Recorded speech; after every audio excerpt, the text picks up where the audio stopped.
Welcome back to this series of the Staff College having courageous conversations about race. At a time when many of us are losing confidence in global white male leaders, do we need to consciously think about what a different form of leadership could feel like? How often do we explore the cultural norms which inform leadership behavior? How has the white world lost the concept, or did they ever have it, about the leader as a citizen, the leader as ancestor, the leader as a guardian for the future?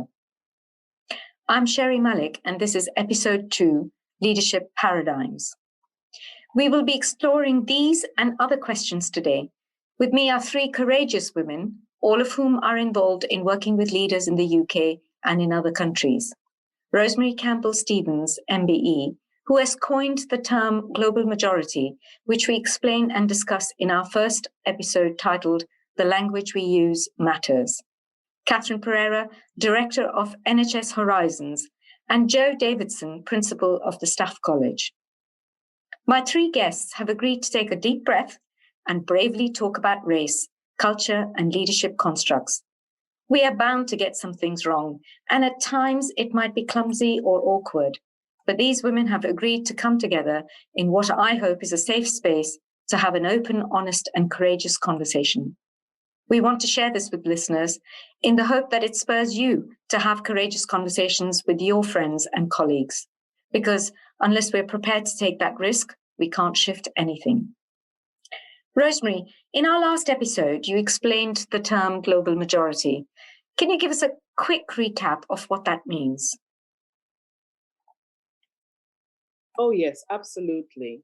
So the term global majority is a collective term that first and foremost speaks to and encourages those so-called to think of themselves as belonging to the majority. So when I'm asked to define what I mean by that, global majority refers to people who are Black, Asian, brown, dual heritage, indigenous to the global South, and or have been racialized as ethnic minorities.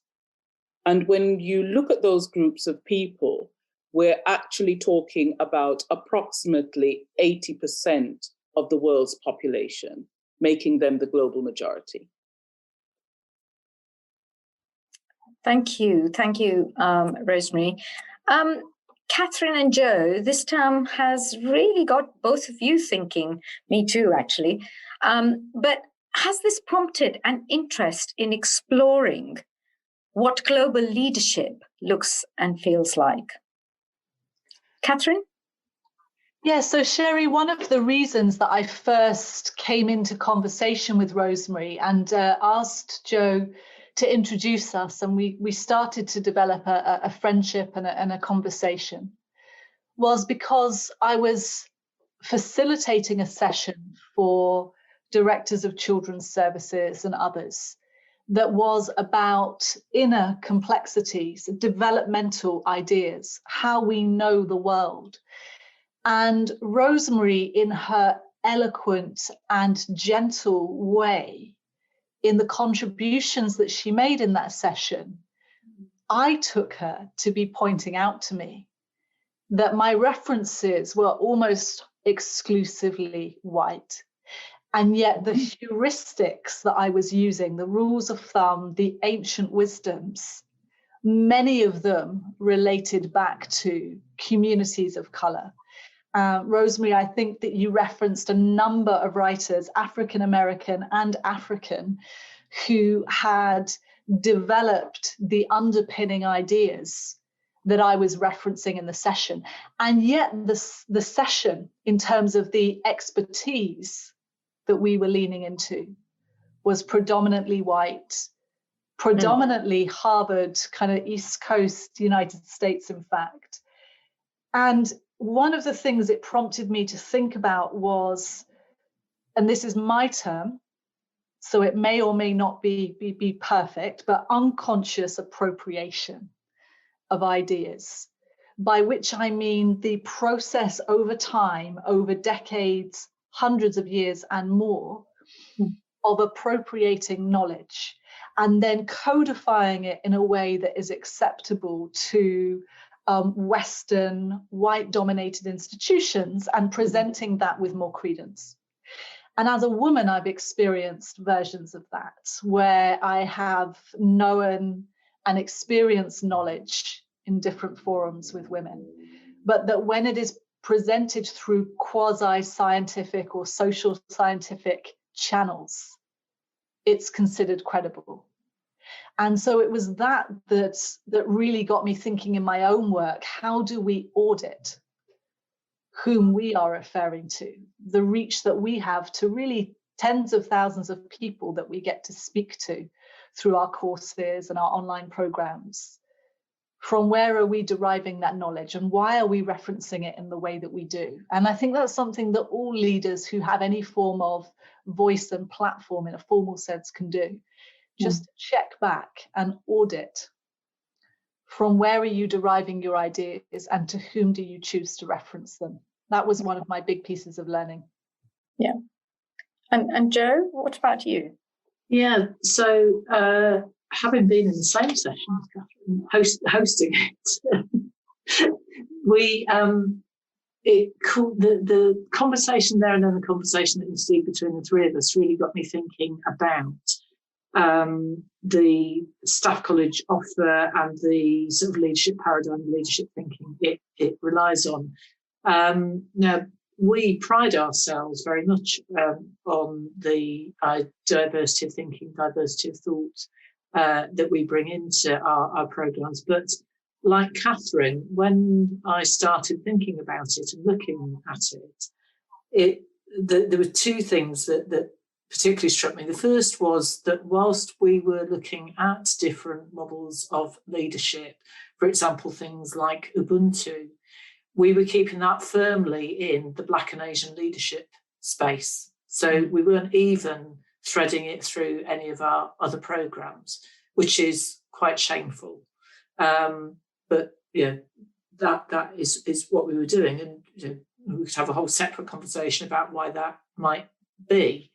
And then the second issue for us as well, and I think it sort of chimes with what Catherine was just saying there about sort of scientific basis, is that when we looked or have begun to look at the curriculum offer that we've got, if there's anything that's sort of scientific-y and businessy, it is white and almost predominantly male. But when we get into the more the leadership, the being of the leader, the more sort of spiritual aspects, interestingly, we are drawing thinking and quotes very often from Black and global majority thinkers. And I think that's really intriguing about the sort of head and the heart element, and why it is we've done that. Have we just fallen into that by accident, or is it because it's just easier, because the sort of Western form of leadership thinking is just more easily accessible to us, or was more easily accessible to us? I think no, I don't think we can say these days sort of global reach and global information. We could argue that anymore. And that coincided as well. The timing of this coincided with me reading a book called Braiding Sweetgrass by Robin Wall Kimmerer, who is a Native American, which was chiming incredibly with me as well about human place in the world and human place in nature, and the human ability to believe that it conquers nature when actually the natural world is older and more sophisticated than anything we humans could think about, and some of the teachings and wisdom of Native American communities was coming through that as well. So it's absolutely. I think we owe it as a college, but I think any leader owes it to think about, well, what are the leadership paradigms that I'm using? What are the leadership models? Where do they come from? Who is it I'm listening to? I did a quick audit of my bookcase on my leadership books And absolutely that confirmed what I was thinking, a very white and almost predominantly male set of concepts there. Yeah. And I thought we were doing well. That's fascinating, actually, that you're talking about kind of, the data stuff and the hard stuff and the evidence-based stuff is all almost exclusively white and male. But then when you think about intuition and, sort of age-old wisdom, it's been parked in a different room almost. Yeah. And that is fascinating, actually. And I think, it makes us all stop and think about how, what is our responsibility as people who are in contact with hundreds of senior leaders across the spectrum, about how we shape the discourse with people. And I just wanted to really ask Rosemary here about her view on leadership and ancestorhood, as she sometimes talks about it. And just, can you tell us a little bit more about your thinking around that, Rosemary? Oh, yes, absolutely. Absolutely, Sherry. So to go back to 2003 and getting the invitation to develop a leadership program for Black and Asian educators, I flipped that invitation to not just get more Black and Asian educators into leadership positions, but to actually look at a different leadership model. And so I began to look at leadership models that actually came from global majority cultures. And so for me, it was really, really key and really important to be reading other stuff, to be looking at other academies. And lots of African American and African writers have been writing about leadership from a global majority perspective. So that was key. And one of the things that I found within that was the importance of the notion and concept of ancestorhood. So for me, ancestorhood is definitely about the fact that we are on a continuum. From the African perspective, we as human beings are on a continuum.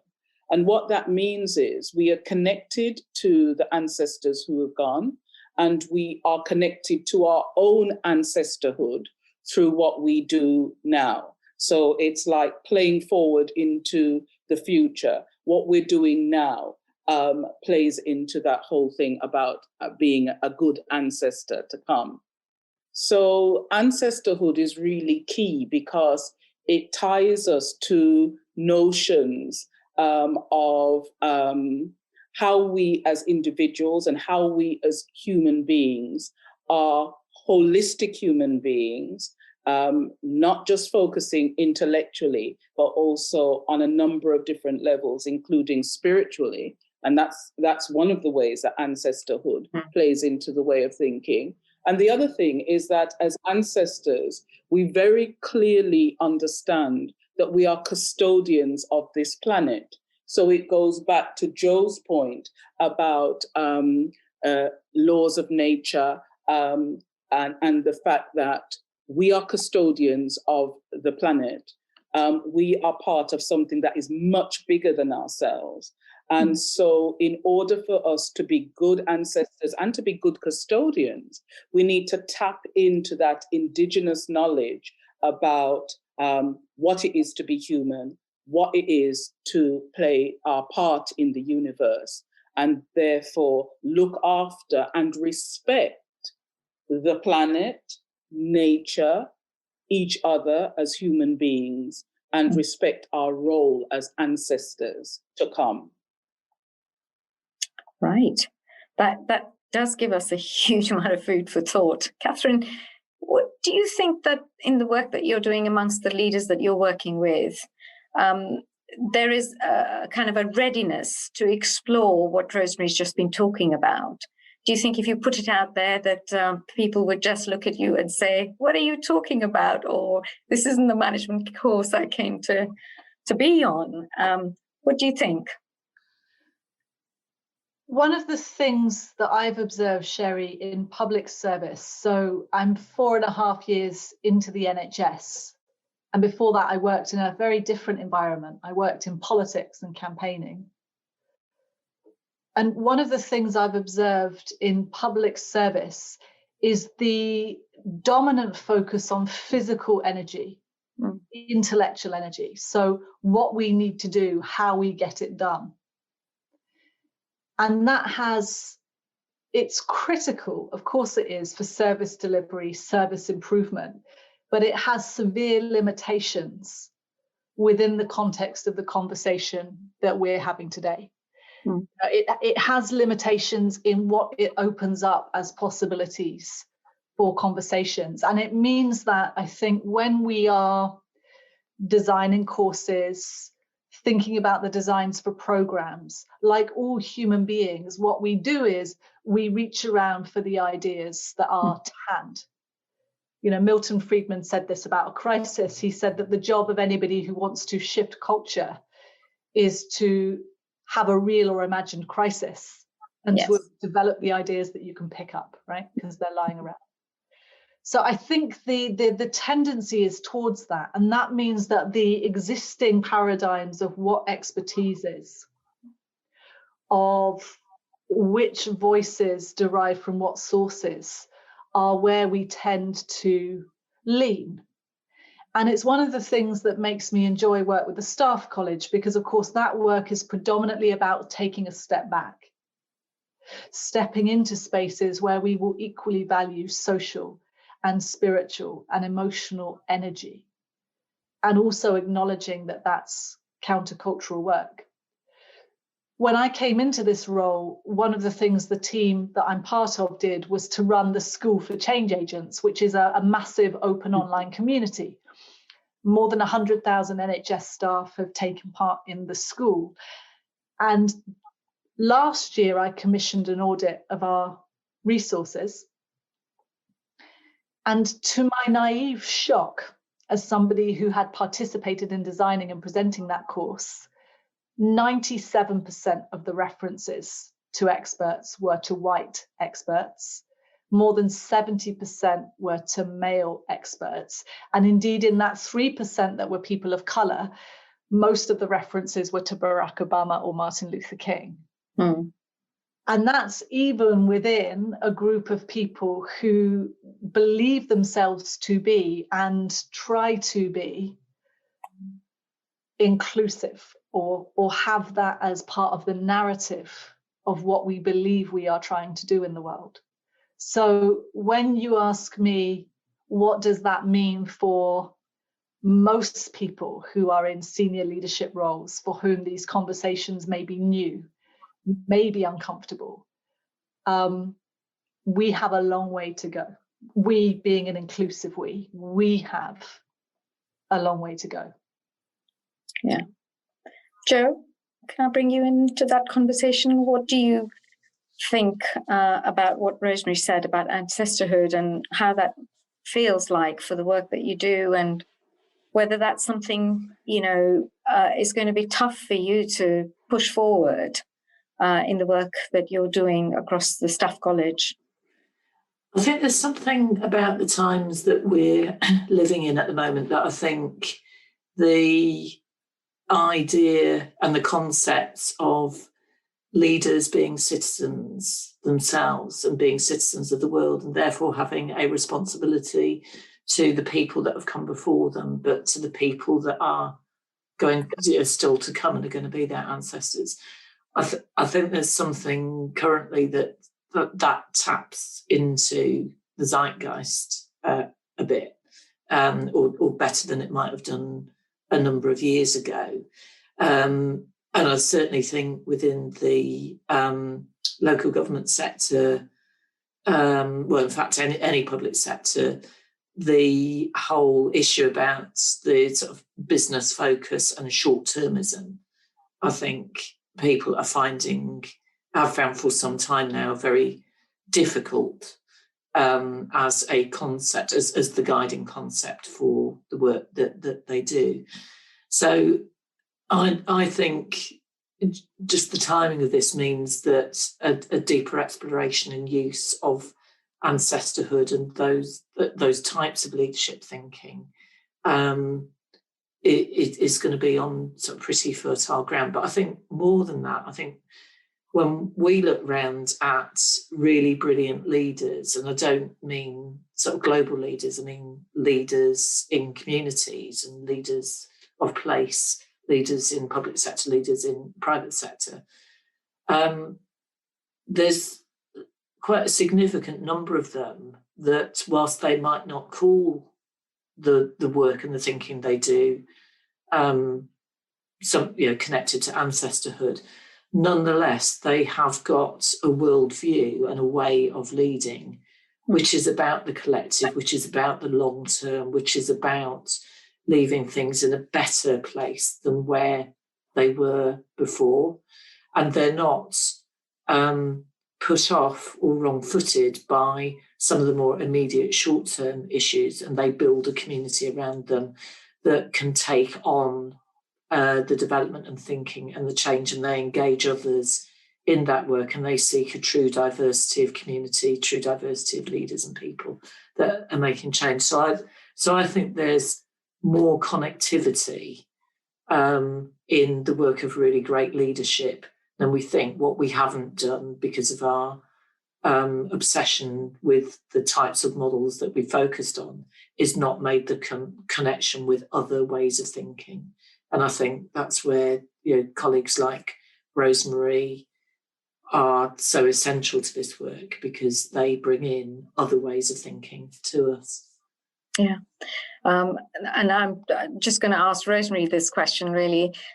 What does this discussion then mean? I mean, I think both Jo and Catherine have talked about the lack of diversity in the work that they are doing, in the constructs that they put forward. They're very much kind of data-driven, white male leadership constructs, if you like, and less around the Black and global majority constructs of ancestral leadership. So just asking Rosemary, really, what does this discussion then mean for our listeners? And what can they practically do to start to shift the dial? What do we need in the discourse to help them to have this discourse, really, to shift the dial? Well, I think, Sherry, that one of the key things that is really clear from what both Jo and Catherine have said is that this is a conversation whose time has come. Mm. So part of the work has already been done, in that there is a realization that the current models no longer serve us well. So the rethinking and the searching for ways of being and ways of seeing that work in the interest of the greater good are things that leaders are looking for. So that's the first thing. We need to be encouraged that there will be a receptive sort of ground for sowing these seeds. And then the other thing that I think is really key that Jo said, and it's around the language that we use, is that if we begin to say, well, okay, if the current systems aren't working, what is it that we want to fix? And where are we going to look for the answers? Then what we're trying to develop in people is a world view, a global view. And if we look at, for example, some of the women leaders that have managed the COVID-19 storm well, then they are women leaders who have sought to work in partnership, who have sought to work as a collective, who have valued different perspectives and different viewpoints. So right within this time that we are living in and working through, there is a direction of travel in terms of progressive thinking that says that let's look at different ways of leading and being and seeing. Mm. And so then people are easily guided to global majority type mindsets, because actually, intuitively, it sits within them anyway. It's part of what it is to be human. The African-centered concepts that I think about in terms of Ubuntu are absolutely at the core of what it is to be a human being. And so it taps into that primal self in everybody, irrespective of their ethnic background or their cultural background. It just ties in and resonates with what it is to be a human being. Yeah. And so for me, I'm very encouraged that we can begin to have these conversations. But we have to get through the birth pains of initially getting people to engage. And that's why it's been so interesting and so helpful to hear Catherine and Joe be really honest about how, when they initially hear that term, how they felt emotionally, really, not intellectually, how they felt emotionally. And therefore, for us then, in terms of encouraging people to have that conversation, to encourage them to go through that birthing canal of accepting that there's the initial kind of violence in terms of attacking everything that we think we know about ourselves and the world. But once we've birthed through the other side, we actually see something that we can all be a part of. Because the other thing about global majority is that it leaves it open for everybody to be a part of. It's a very inclusive term, actually. Yeah. And I can see us further down the road just talking about us all being global citizens, part of the global majority. Yes. So it started as something which was bringing for the margins, those who are outside. Oh, I can see somebody wants to come in. But yeah, I just think I'm excited by the prospect. Yeah. And I think that there is more fertile ground out there than we think for these conversations to flourish. Yeah, you've evoked some amazing images there, Rosemary, about birthing. And we know, all of us, that there is joy at the end of a painful labor or birth. There is always joy. So that's a really good image to kind of end this particular podcast on. And I want to say a big thank you to my guests, Rosemary Campbell-Stephens, MBE, Catherine Pereira, and Joe Davidson, for their honesty and openness in discussing some really difficult topics, particularly about how you take forward concepts that are alien to our audiences, and how you challenge their perspectives about race and culture. If you've enjoyed this podcast, please do share it with friends and colleagues, and tune in to our third and final episode, The Harvard Way or the Global Leadership Way.